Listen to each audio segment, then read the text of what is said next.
Bonjour cher Mathieu, nous sommes aujourd'hui à Bassam, en bordure de mer. Nous allons parler de l'économie bleue. Et nous sommes en présence de trois Mathieu. Mathieu est Marius Meledj, Mathieu Hervé Wallet, Mathieu Okoye Anjoli.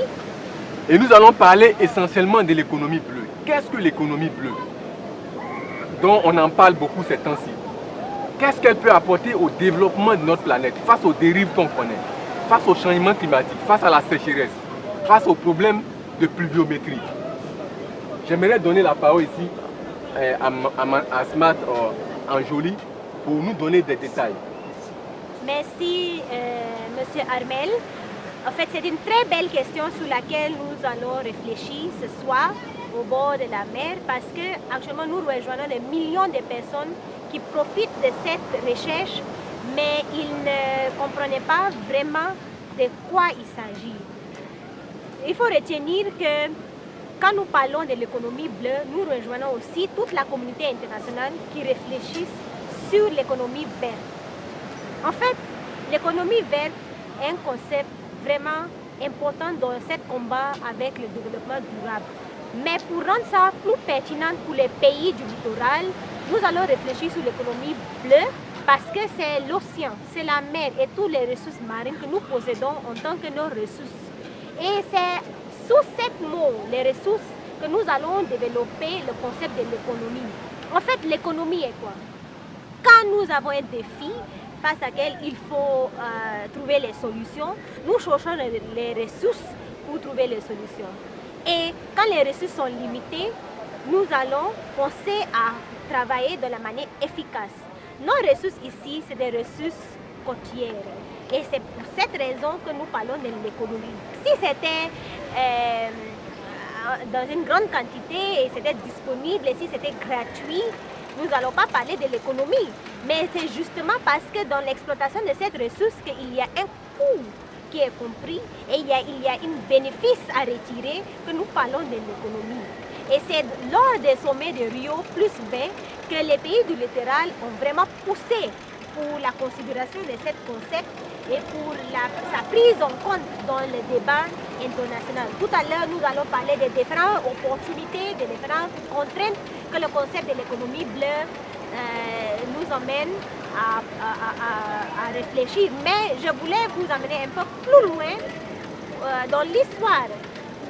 Est-ce que vous pouvez souvenir la cause de l'expédition coloniale?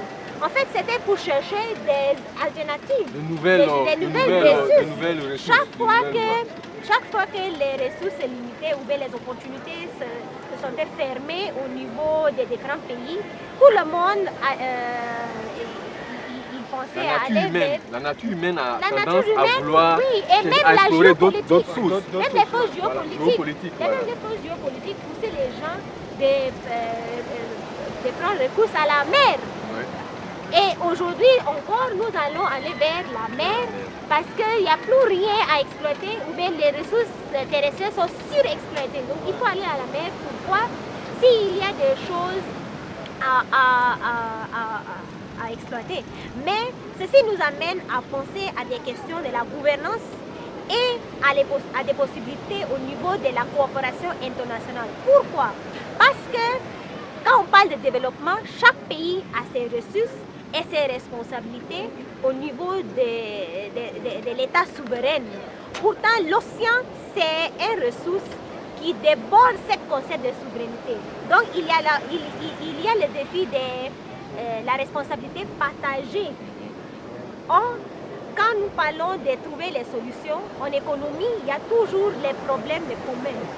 Chaque fois qu'une ressource ou un bien appartient à des peuples, hein, c'est comme personne n'a intérêt d'occuper de cette ressource encore plus que les avantages appartiennent à tout le monde.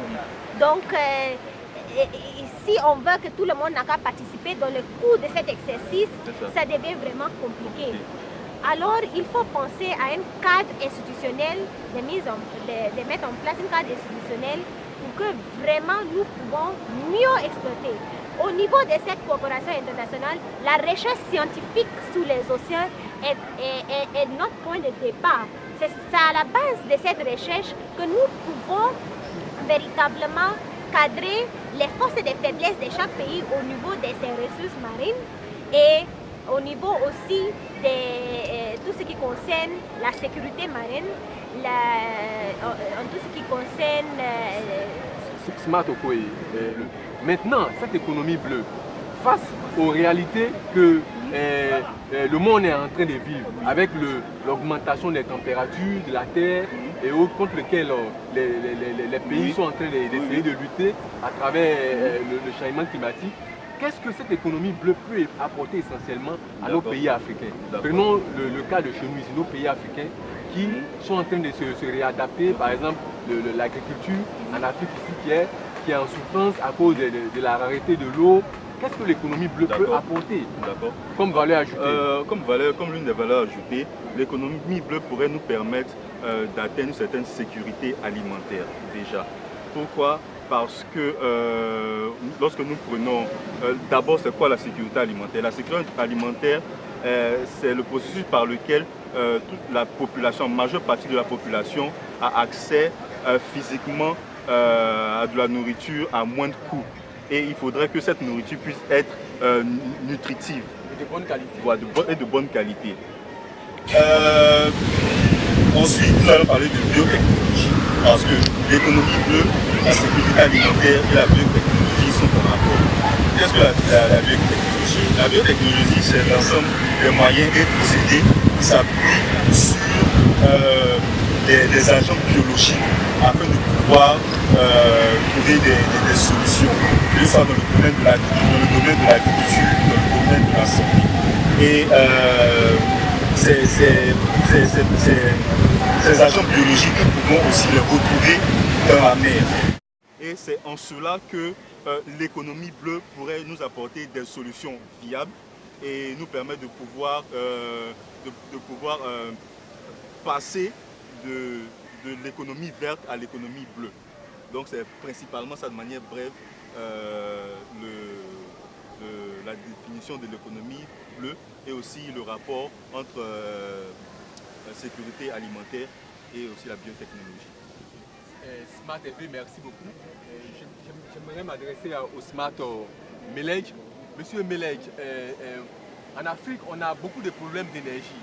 Qu'est-ce que l'économie bleue peut apporter comme solution alternative pour résoudre les problèmes énergétiques en Afrique? Vous voyez qu'en Afrique,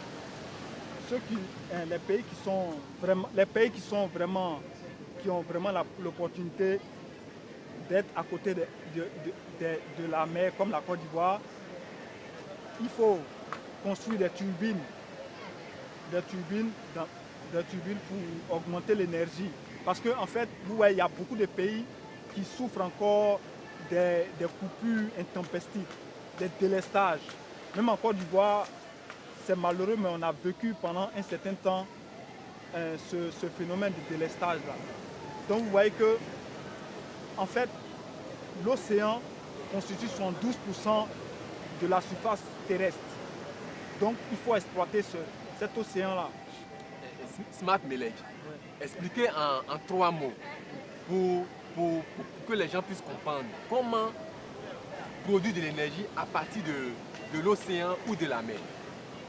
Donc en installant les turbines, comment ça se passe essentiellement?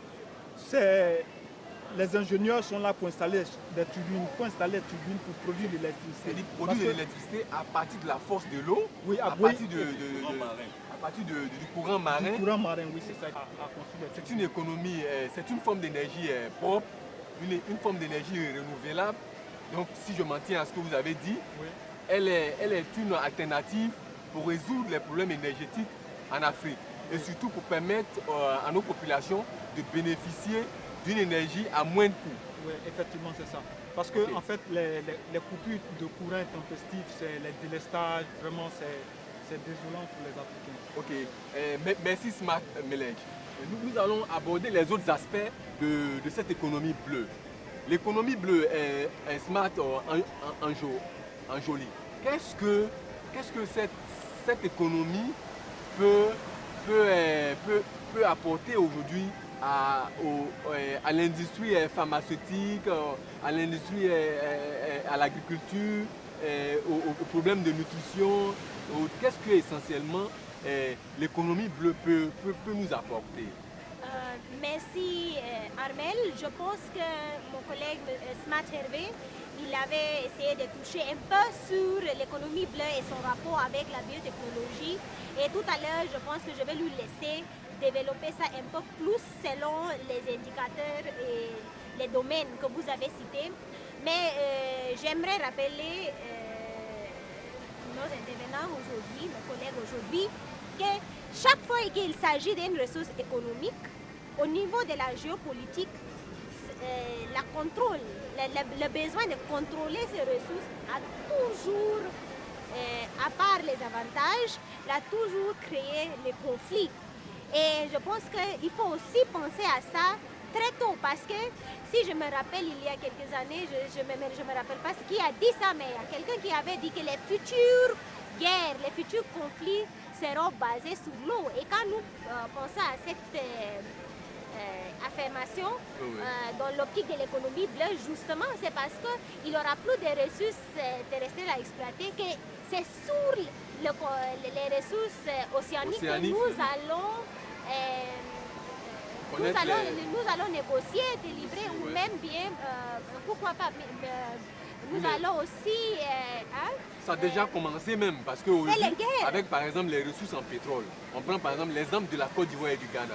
La Côte d'Ivoire et le Ghana sont allés devant les tribunaux internationaux pour résoudre leurs problèmes de ressources pétrolières. Parce que la Côte d'Ivoire reproche au Ghana d'exploiter sur le pétrole sur son territoire. Et le Ghana dit non, c'est son territoire à lui. Et donc ils sont allés au niveau des instances onusiennes pour essayer de trouver une solution. Ça par exemple, c'est un cas palpable de ce dont vous parlez. Oui, justement, et c'est pour ça que dans mon propos initial, j'avais mis l'accent sur les questions de la gouvernance et la cadre institutionnelle. Parce que quand je parlais de la gouvernance et la coopération internationale, c'est non seulement au niveau des relations internationales, mais il faut que les droits maritimes aient bien pris en compte dans le droit public international.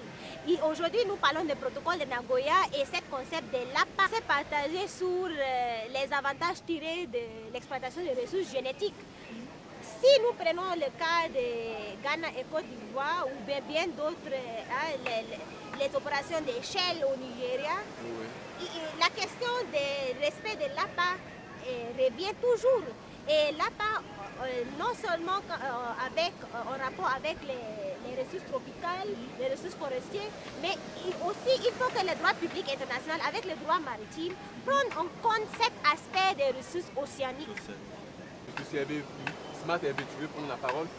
Oui, les autorités puissent se pencher sur cette question afin que nous puissions à l'avenir déjà pouvoir anticiper certainement ce problème qui se profile à l'horizon.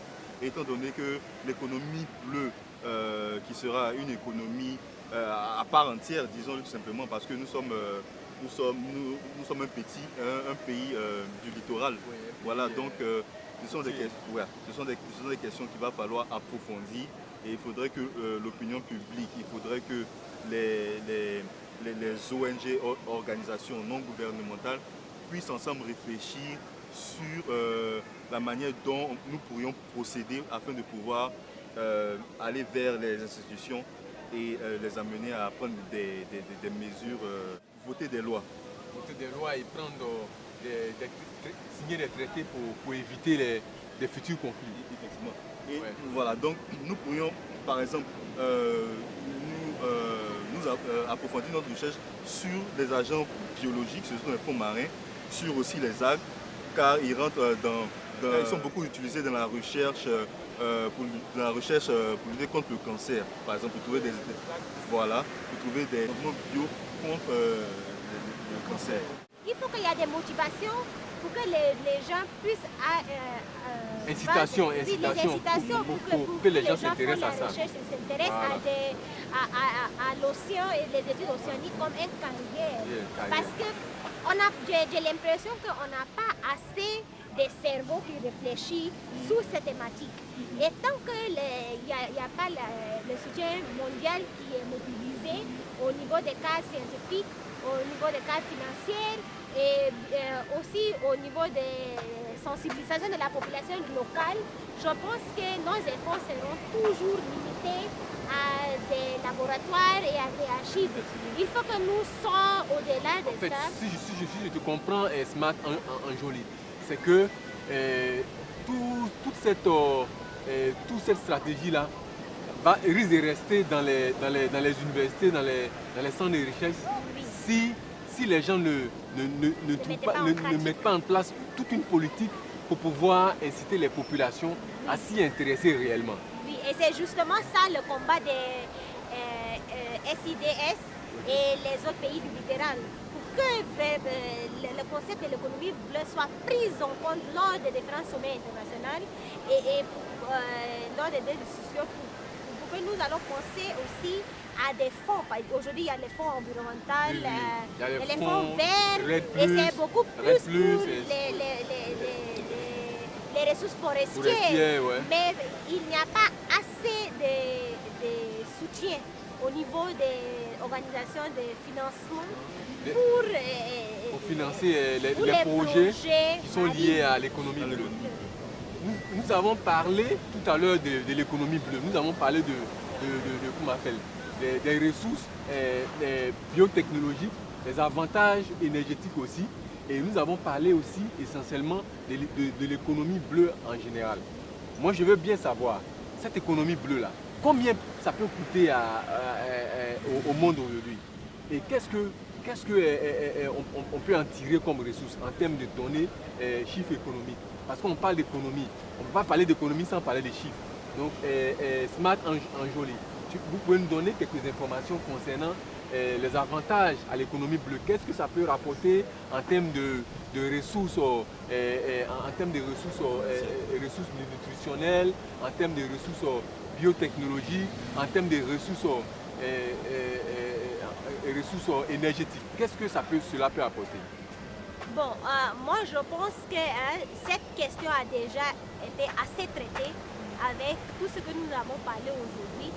Mais si on parle des chiffres, on ne peut pas dire grand chose parce qu'on avait parlé des ressources, des avantages au niveau de la sécurité alimentaire, la biotechnologie, la médecine, l'agriculture, l'aquaculture, l'énergie, et sans oublier l'écotourisme qui est le premier avantage que tout le monde pense à citer quand on parle de l'économie bleue. Mais quand vous demandez les chiffres, puisque ce n'est pas un domaine qui est assez exploité, je ne sais pas si on peut véritablement donner les chiffres des recettes, mais je pense que déjà si nous regardons le fait qu'il y a l'habitat, la population se développe autour du littoral, c'est déjà un signe qu'il y a des avantages économiques à tirer avec les ressources marines.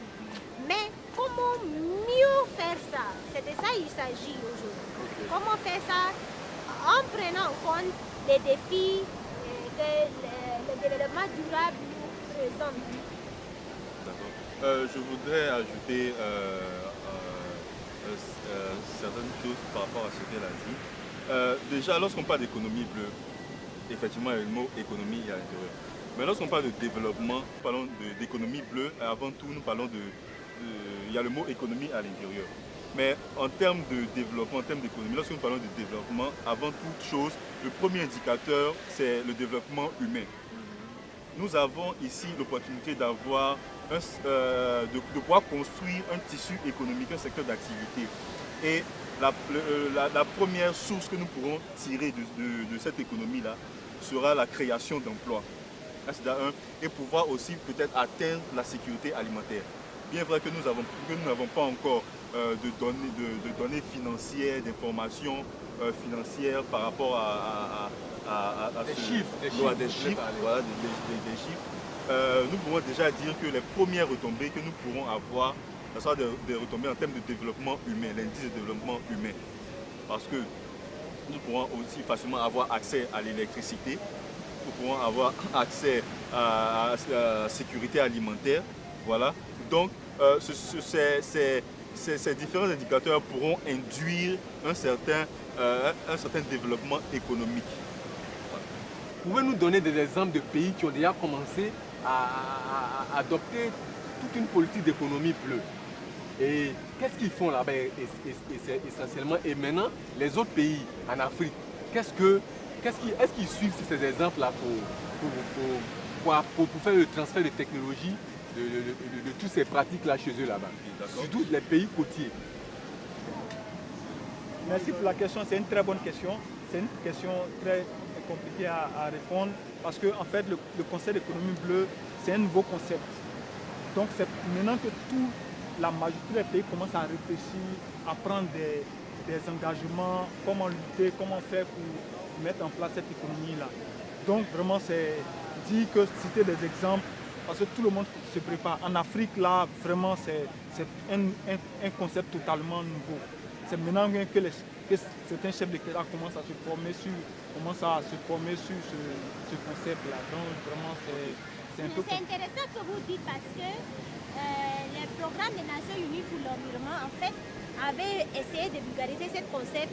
Et si mes souvenirs sont bons, l'année 2014-2015, ou bien je ne sais pas si c'est sur une décennie qu'ils comptent à faire ça, c'était réservé pour les océans. Mais comme vous venez de souligner, les efforts au niveau de la population ne sont pas vraiment sentis. C'est toujours reste au niveau politique et au niveau des recherches. Mais est-ce que la population est consciente de cette économie bleue? C'est de ça qu'il s'agit. Parce que c'est au moment où la population va commencer à être consciente que l'économie bleue, on pourrait monétiser l'économie bleue. C'est à ce moment-là qu'on va pouvoir mettre un prix, une valeur dessus. Mais quand personne est conscient de sa valeur, personne paye, pourtant que tout le monde demande. Et je voudrais aussi dire que, vous voyez par exemple, un exemple pour pouvoir mieux appliquer ce concept-là en Côte d'Ivoire, déjà pouvoir commencer à faire des conférences, des conférences publiques pour pouvoir informer la société civile, les organisations, afin de pouvoir promouvoir ce concept-là et que ce concept-là puisse être adopté par la majeure partie de la population, que la population puisse être informée. Et pourquoi pas au niveau des écoles avec les enfants? Parce que comme nous parlons de développement durable, il faut que chaque initiative est adoptée, non seulement par les adultes, mais aussi par les enfants, pour que les enfants soient conscients. Aujourd'hui, nous organisons les journées de la Terre, nous organisons les sorties, mais est-ce que les enfants, quand ils vont à la plage pour les sorties, nous prenons cette opportunité de les sensibiliser autour de l'importance des océans, autour des avantages que les océans présentent. Je pense qu'il faut beaucoup aussi, il faut que le gouvernement travaille avec les écoles, avec les éducateurs, de la façon dont la gestion et la prévention des conflits a été vulgarisée en tant qu'un concept. Au niveau scolaire, il faut que la protection des océans est aussi élaborée de la même façon. Effectivement. J'aimerais ajouter que vraiment le transport fait 80% du transport. Ça aussi, j'aimerais ajouter ça. Parce que ça fait 80% du transport terrestre. Vraiment, c'est énorme. Au niveau des changements climatiques aussi, je pense que du fait que l'océan est un réservoir, ça capte le carbone. Et les études ont montré que l'océan capte le carbone, ça fait la séquestration de carbone 3 ou 4 fois plus que les forêts. Hein? Ça aide à l'accumulation aussi de la carbone, plus que les arbres. Je pense que c'est essentiel aussi de prendre en compte le carbone bleu dans les mécanismes de crédit de carbone. Et je pense que c'est pour ça aussi que les pays du littoral se plaidoyaient. Deuxièmement, aujourd'hui, avec la pollution industrielle, nos océans, le niveau de carbone est élevé. Nous parlons de l'acidification des océans. Et les recherches, tout à l'heure vous avez parlé des centres océanographiques. Les données sont là. Oui, les données sont là où il y a des coraux, des coraux qui se blanchissent. Et ça, avec ça, il y a des effets plus large sur l'écosystème marin et sur la chaîne d'alimentation aussi. Donc, il faut prendre ça en compte lors des appropriations, des certificats d'appropriation à l'industrie qui décharge à l'industrie qui décharge leurs déchets, dans les sources marines. Dans les sources marines. Oui, souvent, il y a des pays aussi qui pêchent à la dynamique. C'est très dangereux pour les ressources marines. Sans compter par exemple les pollutions maritimes. Oui, c'est ça. Les quantités de pétrole qui sont déversées, comme ce qu'on a connu aux États-Unis, et puis au large de l'Italie, et ainsi de suite. Bon. Concernant l'économie bleue essentiellement, est-ce qu'elle a plus d'avantages que d'inconvénients? Alors d'abord, avant toute chose, j'aimerais, nous idéalisons toujours l'économie verte, mais l'économie verte aussi est un couteau à double tranchant, parce que certes, il y a des avantages, mais aussi des inconvénients.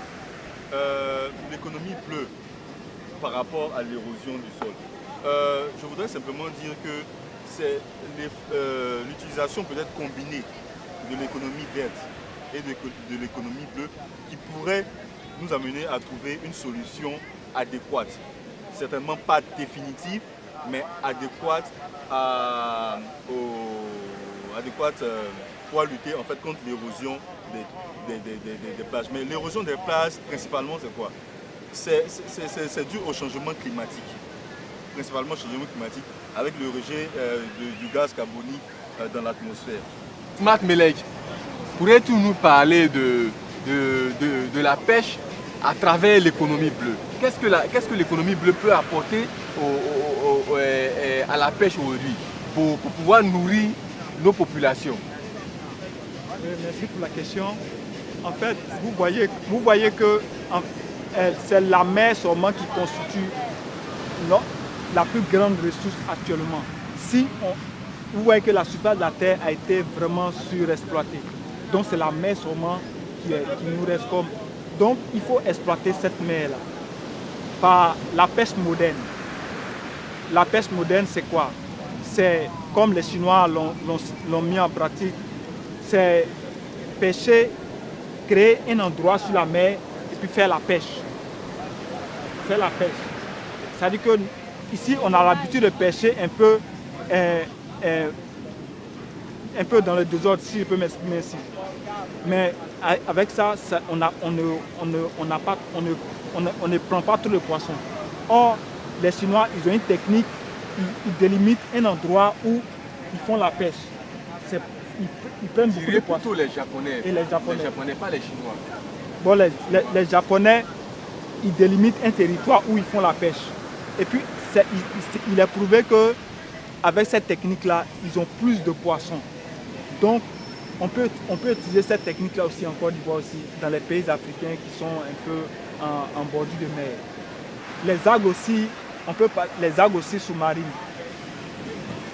Ici, des nutrients qui peuvent permettre aussi au niveau des médicaments, au niveau de beaucoup de choses, des produits de beauté aussi. Donc tout ça aussi, ce sont des sources à exploiter. Voilà. Il y a beaucoup d'autres choses, mais vraiment, vous voyez qu'aussi, aujourd'hui, avec les nouvelles technologies, la montée des prix, c'est seulement l'économie bleue qui peut nous donner des solutions sur un peu la diminution des prix, un peu sur tout ça. Voilà.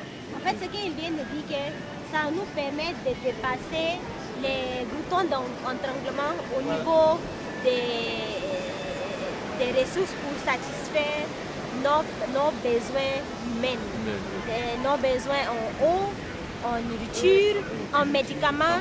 Et plus la monde s'évolue, plus il y a de nouvelles maladies qui reviennent. Et il se paraît qu'il y a au moins 15 traitements pour le cancer qui sont produits ou développés à la base des bactéries marines. Donc, où nous ne trouvons pas les solutions autour de nous, sous la terre, il faut aller encore comme nos ancêtres vers la mer. Et Vous allez renchérir? Oui, à renchérir. Moi, c'est plutôt une préoccupation que j'ai par rapport à l'économie bleue. Est-ce que nous disposons de la technologie nécessaire pour pouvoir mettre en œuvre exploiter, voilà, et par la suite, est-ce que l'économie bleue ne sera pas une source de pollution pour nos bénéficiaires? En fait, toutes les activités ont cet risque d'effets néfastes sur l'environnement. C'est pour ça que nous parlons de la durabilité. Il faut qu'il y ait une politique de développement durable qui est mise en place au niveau national. Et quand vous avez parlé de la technologie est là. Et si les fonds sont mis à la disposition de la communauté scientifique, je pense qu'ils vont encore développer plus de technologies, juste comme ils ont fait pour les autres secteurs de l'activité. Mais ce que nous allons parler, est-ce que cette technologie est accessible aux pays sous-développés? Et à ce point que nous plaidons autour des institutions internationales pour venir à l'aide des pays sous-développés à travers les fonds qui permettront la transfert des technologies et qui va les donner aussi la capacité d'exploiter les ressources marines. Parce que ce qui est intéressant de savoir est que beaucoup de pays sous-développés, les ressources majeures, c'est les ressources océaniques. Donc, si la technologie est là, au niveau des pays développés, il faut qu'avec la coopération internationale et avec les thèmes favorables, un modèle d'exploitation est mis en place, toujours en prenant en compte le besoin de développer de la façon durable. Si vous parlez de la pollution, il n'y a pas une activité économique qui n'a pas de mauvais effets. Mais c'est juste pour chaque fois que nous pensons à la technologie d'exploitation, si nous pensons déjà à comment protéger l'environnement et nous travaillons avec les deux objectifs ensemble, je pense que nous pouvons trouver les solutions durables à un problème éternel. Le problème de se nourrir, le problème de pérenniser l'espèce humaine. Ok, à Miss Matthew, j'aimerais vous dire merci de nous avoir suivis. Nous avons parlé aujourd'hui essentiellement de l'économie bleue. Qu'est-ce que cette économie peut nous apporter et quels sont ses avantages? Et donc, j'aimerais vous laisser sur ce point et je souhaiterais que vous réfléchissiez à cela et à pouvoir trouver des alternatives pour notre planète, pour sauver la planète et pour éviter que notre économie actuelle se repose seulement sur les ressources de la terre. Il faut penser aux ressources de la mer, comme les autres ont commencé à le faire. Et je crois que c'est la solution, l'alternative pour résoudre les maux de la terre. Merci de nous avoir suivis et à la prochaine. J'aimerais solliciter, chers téléspectateurs, de partager le message. Si vous avez aimé l'intervention que nous allons faire aujourd'hui, partagez cette vidéo et nous vous invitons de nous contacter sur 40 61 42 38 pour participer aux futures émissions. Nous vous remercions.